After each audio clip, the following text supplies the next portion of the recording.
মই লজ্জিত হোৱা নাই, ভয়ভীত হোৱা নাই, কিন্তু মৰ্মাহত হৈছোঁ। লজ্জিত কাম কৰা নাই।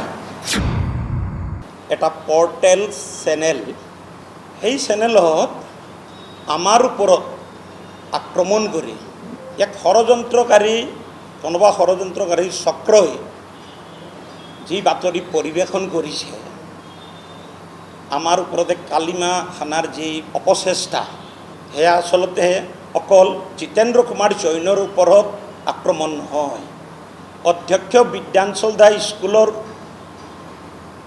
ওপৰতে আক্ৰমণ নহয়, সেইখন অনুষ্ঠানৰ ওপৰত, তাৰে অভিভাৱক ছাত্ৰ ছাত্ৰীসকলৰ ওপৰত, আৰু সেই চেনেলত যি ধৰণে বাতৰি পৰিৱেশন কৰা হৈছে, আমাৰ শিক্ষয়িত্ৰীসকলকো অপমান কৰা হৈছে। কাৰণ সেই ষড়যন্ত্ৰকাৰীজনে কাৰোবাক সজাই আনি এই যিটো চাইবাৰ ক্ৰাইমৰ দৰে মই ভাবোঁ তেনেকুৱা কাম কৰি বাতৰি পৰিৱেশন কৰিছে। শিক্ষয়িত্ৰীগৰাকীৰ এই যিজন ষড়যন্ত্ৰকাৰী হোৱাটছএপ মেছেজ লৈ নিজৰ মোবাইলত লৈ,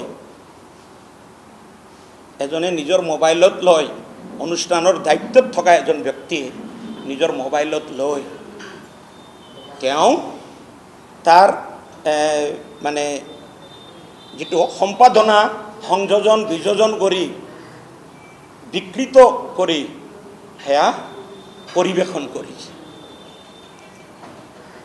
আচলতে এইবিলাক কৰাৰ মূলতে কি,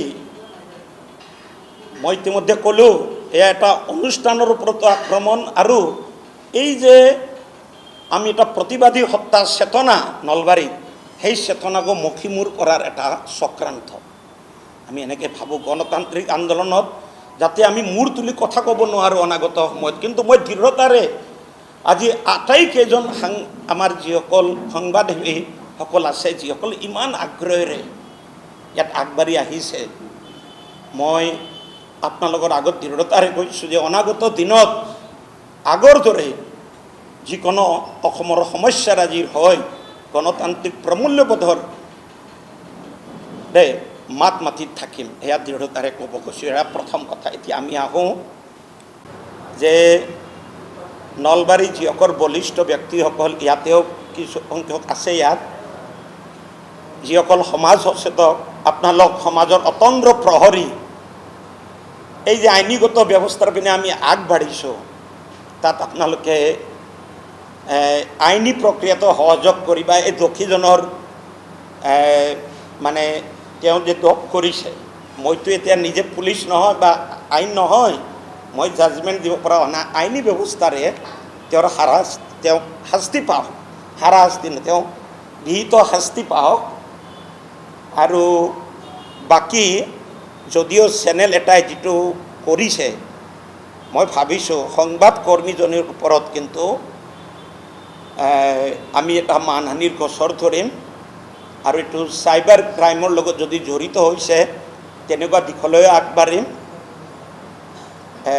আমিও আইনীগতভাৱে আগবাঢ়িম। আৰু কিন্তু যি চক্ৰান্ত ভাবিছিল যে আগন্তুক সময়ত যাতে আমাৰ মুখ বন্ধ কৰাৰ যিটো, আমি মানে মই এষাৰ কথাই কওঁ, এতিয়া মুখত বন্দুক ভৰাই গুলিয়াই দিলেহে মুখ বন্ধ হ'ব। এই মুখ বন্ধ কৰাটো সহজ নহ'ব। আগন্তুক দিনতো খুব উচ্চ কণ্ঠে মাত মাতিম, আৰু তাত আপোনালোকৰ সহায় সহযোগিতা বিচাৰিম। এইখিনিয়ে কৈ মই মোৰ মূল কথাখিনি সামৰিছোঁ।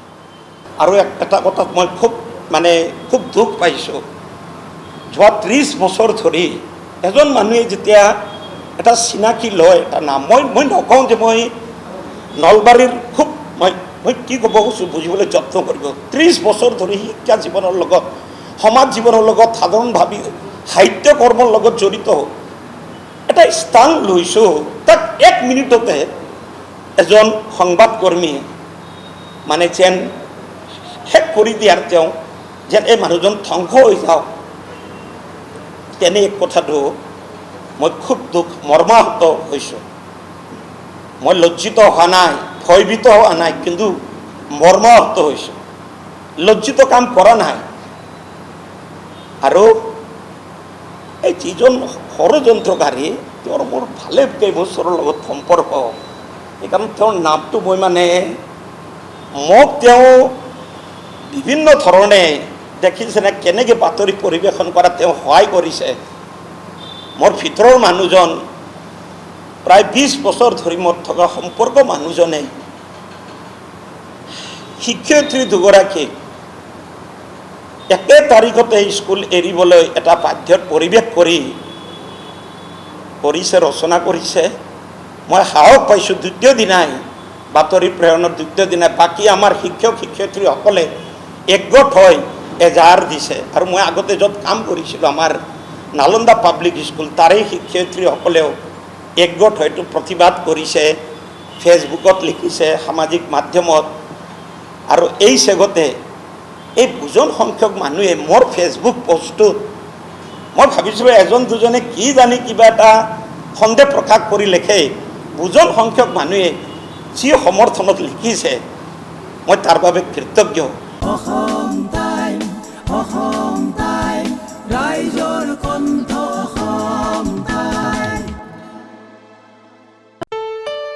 ঘৰত আনন্দ আৰু সম্পৰ্কৰ চমক বজাই ৰাখিবলৈ জৰুৰী হৈছে সকলো আনন্দময় মুহূৰ্তত মৰমৰ উপহাৰ দিয়াটো সেইবাবে মধুশ্ৰী জুৱেলাৰ্ছে আনিছে সকলো ৰঙীন ক্ষণৰ বাবে বিশেষ গহনা হীৰাৰে হওক সোণৰে হওক বা ৰূপৰে হওক শ্ৰেষ্ঠ ডিজাইনছ আৰু হলমাৰ্কযুক্ত গহনাই ৰাখে সম্পৰ্কক নিখুঁত তেনেহ'লে আজিয়ে আনক আনন্দ মধুশ্ৰী জুৱেলাৰ্ছৰ সৈতে যোগাযোগ কৰক 7002800341 নাইবা ভিজিট কৰক LNB ৰোড নলবাৰী অসম